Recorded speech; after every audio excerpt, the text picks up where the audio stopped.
2026년 1월 8일 머니픽 코리아 데일리 뉴스입니다. 비트코인이 정식 자산이 되려면 가격보다 중요한 관문이 있습니다. 오늘은 그 관문 3가지, MSCI 지수 편입 문제, 나스닥 동조, 그리고 미국 규칙 만들기를 초보자도 이해되게 한 번에 정리하고 마지막엔 오늘의 결론을 패스, 관찰, 소액 실험으로 끝내겠습니다. 참고로 이 정보는 로이터, 월스트리트 저널, 야후 파이낸스 등의 크립토 정보를 분석한 내용임을 먼저 알려드립니다. 오늘은 2026년 1월 8일 한국 시간 기준으로 크립토 시장을 딱 3가지 뉴스와 2가지 데이터로만 아주 쉽게 정리해드리겠습니다. 복잡한 말은 최대한 빼고 코린이도 바로 이해할 수 있게 풀어드릴게요. 오늘도 원칙은 같습니다. 오늘은 3개 뉴스와 2개 데이터만 봅니다. 그리고 결론은 마지막에 패스, 관찰, 소액 실험 중 하나로 한 줄로 끝냅니다. 오늘의 한 줄 결론부터 먼저 말씀드리면 오늘 시장은 코인 자체에 엄청난 호재가 터진 날이라기보다 첫째, 코인을 보유한 기업이 지수에서 빠질 뻔한 위험이 일단 미뤄졌고, 둘째, 코인이 기술주와 함께 흔들리는 구조가 다시 확인됐고, 셋째, 미국에서 코인 시장의 규칙을 만드는 과정이 아직 완성되지 않은 날이라서 추격 매수보다 관찰이 더 유리한 날입니다. 여기서 관찰이란 아무것도 하지 말라는 뜻이 아니라 내가 움직일 조건을 먼저 정하고 내 계좌가 한 번의 흔들림에 깨지지 않게 준비하는 것을 뜻합니다. 자, 이제 첫 번째 뉴스부터 아주 쉽게 풀어보겠습니다. 첫 번째 뉴스는 비트코인을 많이 들고 있는 회사 같은 곳이 큰 주식 지수에서 빠질 뻔했는데 그게 일단 보류됐다는 이야기입니다. 이게 코린이에게 왜 중요하냐면 이 뉴스는 코인 가격을 직접 움직이는 뉴스라기보다 코인과 연결된 주식, 그러니까 비트코인을 많이 보유한 기업 주가에 영향을 크게 줄 수 있는 뉴스이기 때문입니다. 왜냐하면 큰 지수에 들어가 있는 회사는 그 지수를 따라가는 돈이 자동으로 그 회사 주식을 일정 비율로 들고 있기 때문입니다. 여기서 자동으로 들고 있다는 말이 핵심입니다. 연금, 펀드, 기관 같은 큰 돈이 이 지수에 들어있는 종목을 그대로 사는 방식으로 투자할 때가 많습니다. 그런데 만약 어떤 회사가 지수에서 빠지면 어떻게 되느냐? 그 지수를 따라가는 돈은 원칙적으로 그 회사를 팔아야 하는 상황이 생깁니다. 이게 바로 강제 매도 같은 위험입니다. 그래서 지수에서 제외될 수 있다는 논의는 코인이 오르냐, 내리냐와 별개로 코인과 연결된 주식이 갑자기 큰 매도 물량을 맞을 수도 있다는 불안으로 이어질 수 있습니다. 오늘의 핵심은 뭐냐면 그 위험이 당장 눈앞에서 터질 뻔했는데 일단 미뤄졌다는 점입니다. 다만 여기서 끝난 게 아니라 더 많은 의견을 듣겠다는 식의 보류 성격이기 때문에 나중에 다시 이 논쟁이 살아날 가능성은 남아 있습니다. 초보자 문장으로 딱 정리하면 이렇습니다. 오늘 코인이 올랐다 내렸다 보다 코인을 많이 들고 있는 회사 주식이 갑자기 팔릴 뻔한 위험이 일단 미뤄졌다가 핵심이라는 뜻입니다. 그리고 머니핏 체크 포인트는 이것입니다. 코인만 보는 분들도 있지만 코인 관련 주식까지 같이 보는 분이라면 실적만 보지 말고 지수 편입이나 제외 같은 뉴스도 같이 봐야 합니다. 왜냐하면 이런 이슈는 어느 날 갑자기 수급을 흔들 수 있기 때문입니다. 자, 이제 두 번째 뉴스입니다. 두 번째 뉴스는 크립토가 연초에 달리다가 오늘은 잠깐 숨 고르기를 했는데 그 이유가 기술주와 같이 움직이는 구조 때문이라는 내용입니다. 여기서 기술주라는 말을 아주 쉽게 바꾸면 큰 성장 기업들 주식이라고 이해하시면 됩니다. 이런 성장 기업들 주식이 약해지는 날에는 시장 전체가 위험 자산을 줄이는 분위기가 나오기 쉽고 코인도 그 흐름에 같이 흔들릴 수 있습니다. 많은 코린이가 아직도 코인을 코인만의 시장이라고 생각하지만 실제로는 특정 시기에는 코인이 기술주처럼 움직이는 날이 꽤 많습니다. 그래서 이런 날은 코인에 호재가 없어서 내려간다가 아니라 시장 전체가 위험 자산 비중을 줄이면서 코인도 같이 흔들렸다가 더 정확한 설명이 됩니다. 초보자 문장으로는 이렇게 정리하면 됩니다. 코인이 오르는 이유가 코인 때문만은 아니다. 기술주가 밀면 코인도 같이 밀리는 날이 있다. 머니핏 체크 포인트는 간단합니다. 오늘 같은 날 코인 차트만 보고 있으면 왜 갑자기 흔들리지가 되는데 기술주 흐름까지 같이 보면 이유가 단순해집니다. 그래서 오늘은 단타로 방향을 맞추려는 날이라기보다 기술주가 더 흔들리는지, 달러가 어떤지, 금리가 어떤지 같은 큰 시장 분위기를 확인하는 관찰의 날이 맞습니다. 자, 이제 세 번째 뉴스입니다.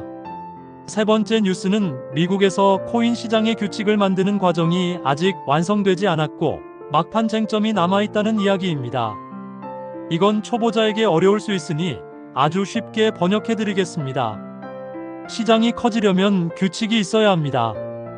누가 감독하는지, 어떤 코인은 어떤 성격인지, 거래소는 어떤 기준을 따라야 하는지 같은 기본 규칙이 명확해야 합니다.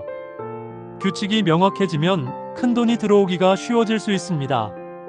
그런데 규칙을 만드는 과정은 느리고 시끄럽습니다. 왜냐하면 이해관계가 충돌하기 때문입니다. 누군가에게 유리한 규칙은 누군가에게 불리할 수 있으니까요.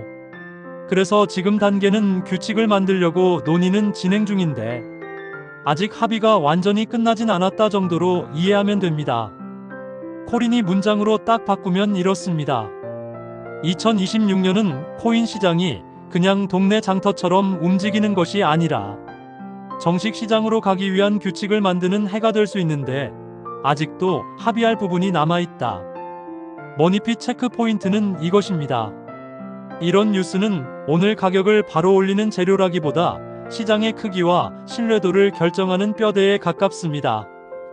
그래서 단기 가격에 휘둘리기보다 규칙이 어떤 방향으로 만들어지는지를 관찰하는 것이 유리합니다. 자, 이제 뉴스 3개를 봤으니 데이터를 2개로 팩트 체크를 하겠습니다. 데이터는 숫자 나열을 길게 하지 않습니다. 결론만 단어로 내려드립니다. 첫 번째 데이터는 파생 구간입니다. 파생이라는 말을 쉽게 바꾸면 빚을 내서 크게 베팅하는 거래가 많이 쌓인 시장이라고 이해하면 됩니다. 그리고 옵션 만기 같은 정산 구간이 오면 큰 포지션이 정리되거나 위험을 줄이려는 움직임이 나오면서 가격이 위아래로 더 크게 흔들릴 수 있습니다. 여기서 코린이가 꼭 기억해야 할 핵심은 딱 하나입니다. 파생은 방향을 예언하는 도구가 아니라 흔들림을 증폭시키는 장치라는 점입니다. 그래서 오늘의 파생 데이터 판정은 중립 이상, 즉 주의입니다. 초보자 행동 원칙은 단순합니다. 추격 매수 금지, 감당 가능한 손실부터 확정, 그리고 포지션 크기부터 줄이기입니다. 두 번째 데이터는 상장 상품 쪽 자금 흐름입니다. 쉽게 말하면 코인을 직접 사는 돈과 별개로 주식처럼 사고 파는 통로로 들어오는 돈이 얼마나 이어지느냐입니다. 이런 자금이 의미 있게 들어오면 단기 급등을 만들기보다 급락이 와도 받쳐주는 힘이 생길 수 있습니다. 반대로 자금이 들어오다가 꺾이면 반등이 약해질 수 있습니다. 그래서 오늘의 수급 데이터 판정은 완화, 즉 긍정적으로 볼 수 있지만 단 하루로 단정하면 안 됩니다. 초보자 행동 원칙은 한 줄입니다. 하루 수치에 흥분하지 말고 연속성, 즉 흐름이 이어지는지만 확인하라는 것입니다. 자, 이제 코린이 보호 구간입니다. 오늘 같은 날 코린이가 손해보기 쉬운 행동 한 가지는 뉴스 보고 바로 따라 사는 추격 매수입니다. 오늘은 기술주 동조가 커질 수 있는 날이라 장중 흔들림이 커질 수 있고 들어가자마자 흔들리면 멘탈이 깨지기 쉽습니다. 반대로 오늘 같은 날 코린이가 이득 보기 쉬운 행동 한 가지는 포지션을 줄이고 조건을 적어두는 것입니다. 예를 들어 기술주 약세가 더 커지면 비중을 줄인다. 정산 영향 구간에는 레버리지를 하지 않는다처럼 조건을 2개만 정해도 실수가 크게 줄어듭니다. 자, 이제 버핏 렌즈로 정리하겠습니다. 여기서 중요한 건 누가 코인을 좋아한다 싫어한다가 아니라 판단 방식만 빌려오는 겁니다. 이해 가능한가? 오늘 시장을 한 문장으로 말하면 지수 편입이나 제외 같은 이슈가 코인 보유 기업에 영향을 줄 수 있고 코인은 기술주와 같이 흔들릴 수 있으며 미국 규칙 만들기는 진행 중인 혼합장입니다. 가치가 어디서 생기나? 오늘 뉴스는 단기 가격 자극이지만 장기적으로는 규칙과 통로가 시장의 크기를 키우는 구조가 중요합니다. 영구 손실 리스크는 하나만 뽑겠습니다. 오늘의 영구 손실 리스크는 레버리지로 과하게 들어가서 한 번의 흔들림에 계좌가 깨지는 것입니다. 이건 방향이 맞아도 발생합니다. 행동 결론은 그래서 관찰입니다. 자, 오늘의 최종 결론을 한 줄로 정리하겠습니다. 오늘은 관찰입니다. 조건은 두 가지입니다. 기술주 약세가 더 커지면서 시장이 위험의 피로 기울면 비중을 줄입니다. 그리고 옵션 같은 파생 영향 구간에서는 추격 매수를 하지 않습니다. 마지막으로 내일을 위한 체크리스트를 아주 짧게 말씀드리겠습니다. 첫째, 지수 제외 논의가 완전히 끝난 건지 다시 불거지는지 봅니다.